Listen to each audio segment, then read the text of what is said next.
మన దేశానికి ప్రస్తుతం ఉన్న అతిపెద్ద ముప్పు టూ ఫ్రంట్ వార్ అంటే ఒకేసారి అటు చైనాతో ఇటు పాకిస్తాన్తో యుద్ధం చేయాల్సి రావడం.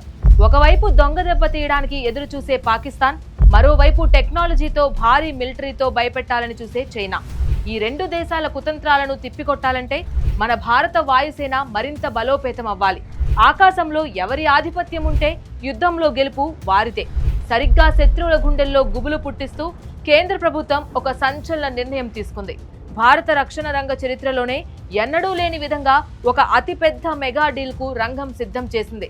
మన వైమానిక దళంలోకి ఏకంగా 114 అత్యాధునిక రాఫెల్ యుద్ధ విమానాలను కొనుగోలు చేసేందుకు 3,25,000 కోట్ల రూపాయల విలువైన మెగా డీల్ కు మోదీ ప్లాన్ చేస్తున్నారు. అసలు ఈ 114 విమానాలను తీసుకురావాల్సినంత అత్యవసరం మన వాయుసేనకు ఎందుకు వచ్చింది?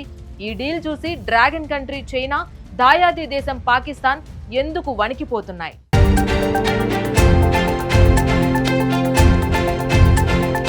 భారత వైమానిక దళానికి కొత్తగా 114 మల్టీ రోల్ ఫైటర్ ఎయిర్ క్రాఫ్ట్ల అవసరం చాలా ఏళ్లుగా ఉంది. దీనికోసం అమెరికాకు చెందిన F-35 లాంటి విమానాలు పోటీ పడినప్పటికీ భారత ప్రభుత్వం ఫ్రాన్స్ కు చెందిన డసాల్ట్ ఏవియేషన్ తయారు చేసే రాఫెల్ జెట్స్ వైపే మొగ్గు చూపుతుంది. తాజా రిపోర్ట్స్ ప్రకారం ఈ 114 రాఫెల్ జెట్స్ కొనుగోలుకు సంబంధించిన అధికారిక ప్రతిపాదన లెటర్ ఆఫ్ రిక్వెస్ట్ ను భారత్ సిద్ధం చేసింది. రాబోయే కొద్ది వారాల్లోనే దీన్ని ఫ్రాన్స్ ప్రభుత్వానికి పంపనుంది. దీని విలువ సుమారు 3,25,000 కోట్ల రూపాయలుంటుంది. జూన్ నెలలో మన air chief marshal AP Singh, ప్రధాని నరేంద్ర మోదీ ఫ్రాన్స్ లో పర్యటించనున్నారు. ఈ పర్యటనలోనే ఈ డీల్ కు సంబంధించిన తుది మెరుగులు దిద్దనున్నారు. ఈ ఏడాది చివరికల్లా కేబినెట్ కమిటీ ఆన్ సెక్యూరిటీ ఆమోదంతో ఫైనల్ కాంట్రాక్ట్ సైన్ కాబోతుందని రక్షణ వర్గాల సమాచారం.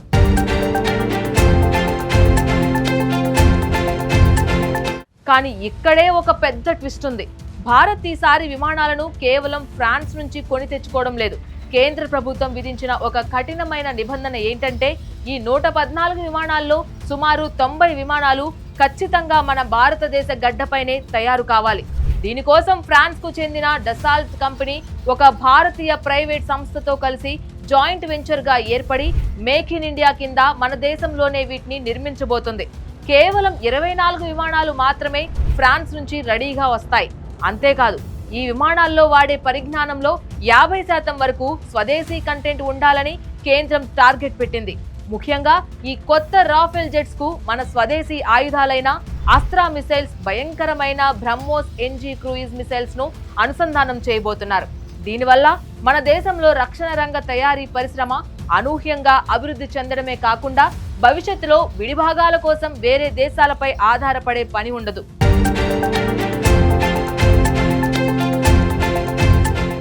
మన దగ్గర ఇప్పటికే 36 రాఫెల్ విమానాలు ఉన్నాయి కదా, మళ్ళీ ఇన్ని లక్షల కోట్లు పెట్టి 114 విమానాలు కొనాల్సిన అవసరం ఏంటి అని చాలా మందికి డౌట్ రావచ్చు. దీనికి సమాధానం మన వైమానిక దళంలో ఏర్పడిన స్క్వాడ్రన్ల కొరత. రెండు దేశాలతో ఏకకాలంలో యుద్ధం వస్తే మనకు కనీసం 42 ఫైటర్ స్క్వాడ్రన్లు అవసరం. కానీ పాతకాలపు MiG-21 లాంటి విమానాలు రిటైర్ అయిపోవడంతో ఆ సంఖ్య ఇప్పుడు కేవలం 29కి పడిపోయి చాలా ప్రమాదకర స్థాయిలో ఉంది. మన స్వదేశీ విమానం తేజస్ మార్క్ 1A తయారీలో ఆలస్యం జరుగుతుంది. అలాగే 5వ తరం విమానం పూర్తి స్థాయిలో అందుబాటులోకి రావడానికి కనీసం 2035 పడుతుంది. ఈ గ్యాప్ ను ఫిల్ చేసి మన వాయుసేనకు ప్రాణం పోయాలంటే అత్యంత వేగంగా నమ్మకమైన యుద్ధంలో సత్తా చాటిన ఈ 114 రాఫెల్ జెట్స్ మనకు ఖచ్చితంగా కావాలి. ఈ డీల్ గురించి వార్తలు రాగానే పాకిస్తాన్, చైనా డిఫెన్స్ సర్కిల్స్ లో టెన్షన్ మొదలైంది. ఎందుకంటే పాకిస్తాన్ ఇటీవల చైనా నుంచి అత్యంత చౌకైన J-35 అనే 5వ తరం విమానాలను కొనుగోలు చేసి భారత్ పై పైచేయి సాధించాలని పగటి కలలు కంటుంది. అలాగే చైనా తన వాయుసేనను భారీగా విస్తరిస్తోంది. కానీ 4.5 జనరేషన్ విమానం అయినప్పటికీ రాఫెల్ లో ఉన్న ఏవియానిక్స్, ఎలక్ట్రానిక్ వార్ఫేర్ సూట్, అలాగే అది మోసుకెళ్లే మల్టీ రోల్ ఆయుధ సంపద ముందు పాకిస్తాన్ విమానాలు తేలిపోతాయి.